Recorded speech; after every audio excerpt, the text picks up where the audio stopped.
दोस्तों नमस्कार, जय हिंद। केंद्रीय कर्मचारियों के 6 भत्तों में हुआ बड़ा बदलाव, सरकार ने जारी किया आदेश।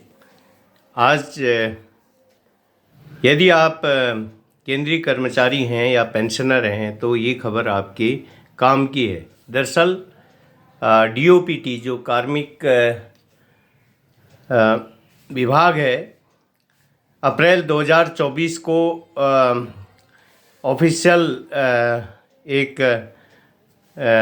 लेटर जारी हुआ। केंद्रीय कर्मचारियों के 6 भत्तों में बड़ा बदलाव सरकार ने जारी किया। यदि आप पेंशनर हैं तो आप इस वीडियो को पूरा देखें और लोगों तक और शेयर करें।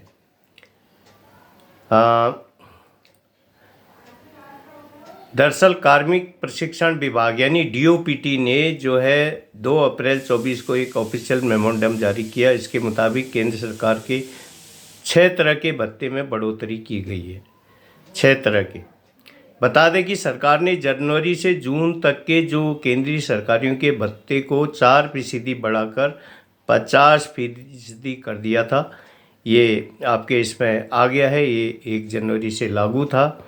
अभी आपको 50% जो डीए मिल रहा होगा और आ गया होगा, आप चेक कर सकते हैं। और ये 50% डीए आने वाले समय में 7th पे कमीशन के रिकमेंडेशन के अनुसार मर्ज होगा।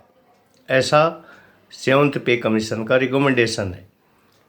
तो बहरहाल अब जानते हैं कौन से वे 6 भत्ते हैं जिनको लेकर सरकार की ओर से जो ऑर्डर दिया गया है। ये है 7वें जो वेतन आयोग की सिफारिशों के मुताबिक केंद्र सरकारी के कर्मचारियों का जो भत्ता 50% होने पर इसका जो प्रस्ताव था, प्रस्ताव के हिसाब से अब चाइल्ड एजुकेशन जो प्रस्ताव था, ये ऑर्डर के बदले जो है मेमोरेंडम था, तो अलाउंस अब बढ़ के चाइल्ड एजुकेशन 25% हो गया। और child education allowance hostel subsidy का दावा केवल 2 बच्चों के लिए किया जा सकेगा। केंद्रीय कर्मचारियों के लिए ये खबर है। हॉस्टल सब्सिडी की राशि 6,750 प्रति माह होगी। अगर केंद्रीय कर्मचारी के दिव्यांग बच्चे हैं तो चाइल्ड एजुकेशन अलाउंस सामान्य दर से 2 गुना होती है। रिस्क अलाउंस 7th पे कमीशन की जो सिफारिश के आधार पर रिस्क अलाउंस की दरों को संशोधित किया गया।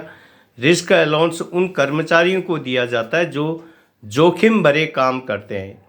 आप सभी लोग जानते हैं जो पैरामिलिट्री फोर्स या फौज के जवान जो या कोई भी और गवर्नमेंट केंद्र सरकार का कर्मचारी अगर जैसे आतंकवाद क्षेत्रों में है या हाई एल्टीट्यूड में है तो इससे उनके लिए लागू होता है।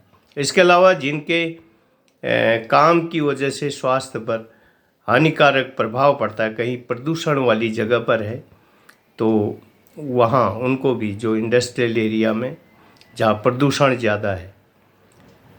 तो उसके बाद नाइट ड्यूटी अलाउंस 7th पे कमीशन की जो सिफारिश के आधार पर नाइट ड्यूटी अलाउंस को भी रिवाइज किया गया। बता दें कि नाइट ड्यूटी को रात के 10 बजे से सुबह 6 बजे तक की बीच की ड्यूटी के लिए रूप में परिभाषित किया जाता है। नाइट ड्यूटी को, नाइट ड्यूटी के प्रत्येक घंटे के लिए 10 मिनट का एक सामान्य वेटेज दिया जाता है। नाइट ड्यूटी अलाउंस की पात्रता मूल वेतन की सीमा 43,600 प्रति माह होती है। इसके अलावा ओवर टाइम भत्ता, जैसे संसद सहायकों को दे विशेष भत्ता, दिव्यांग महिला कर्मचारियों के लिए मिलने वाले चाइल्ड केयर के लिए विशेष भत्ते में बदलाव हुआ है। केंद्र सरकार ने पेंशनर को ये सौगातें दी हैं। और इसके अलावा भी कई चीज़ें जो अपडेट हुई है। एम्प्लॉयज़ प्रोविडेंट फंड ऑर्गेनाइजेशन के अनुसार बताया गया कि पेंशन भोगियों को महीने के लास्ट वर्किंग डे पर पेंशन देनी चाहिए। अब लाखों पेंशन भोगियों को पेंशन के लिए इंतज़ार नहीं करना पड़ेगा, यानी कि महीने की लास्ट दिन, जैसे आपकी मार्च की पेंशन है तो मार्च के 31 तारीख तक आपको पेंशन आपके खाते में आ जाएगी। एम्प्लॉयज़ जो प्रोविडेंट फंड ऑर्गेनाइजेशन के आदेशों के का पालन होगा, इसके लिए सभी पेंशन भोगियों को समय पर पेंशन मिलेगी। आरबीआई के निर्देशानुसार जितने भी फील्ड अधिकारी हैं वे पेंशन विभाग को पेंशन समय पर भेजेंगे और सभी पेंशन भोगियों को उनकी पेंशन का पैसा समय पर मिलेगा। इसके लिए बताया कि आदेशों का सख्ती से पालन किया जाना बहुत ज़रूरी है सभी पेंशन भोगियों के लिए। और भी अच्छी खबर है, यही था कि लास्ट कार्य दिवस पर महीने के लास्ट आपकी पेंशन आपके खाते में ट्रांसफ़र कर दी जाएगी। पेंशन लेने के लिए कर्मचारियों को अब 10 साल काम करना ज़रूरी होगा, मतलब 10 साल की सेवा करना ज़रूरी होगा। सरकार ने अब लाखों पेंशन भोगियों के लिए एक बड़ा अपडेट दिया है। इसके लिए सर्कुलर जारी किया जाना है। इसके अनुसार सभी पेंशन भोगियों को समय पर पेंशन तो मिलेगी ही, और 10 साल तक अपने विभाग में आपने अगर नौकरी की होगी तो आप पेंशन के हकदार होंगे। 58 साल के बाद भी पेंशन दी जाती है। अब सभी पेंशन भोगियों को सरकार ने ये जो है खबरें अपडेट की है। तो ये खबरें थी खास मैंने आपको बताई। आरबीआई के अनुसार जो जितने भी फील्ड अधिकारी हैं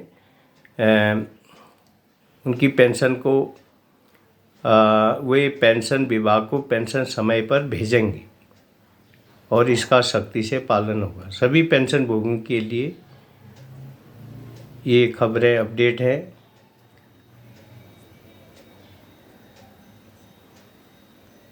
तो और भी जो विशेष आपके लिए जो लाभदायक खबर होगी तो हम और आपको बताएंगे। तो ये जो है कुछ अलाउंसेज में जिनमें बढ़ोतरी हुई है 7th पे कमीशन रिकमेंड के अनुसार, तो हमने आपको ये जानकारी दी। आशा है वीडियो आपको अच्छा लगा होगा। आने वाले समय में हम और भी जो न्यू अपडेट होगी वो सारी जानकारी आपको देंगे। वीडियो को अधिक से अधिक शेयर सब्सक्राइब करें। धन्यवाद। जय हिंद।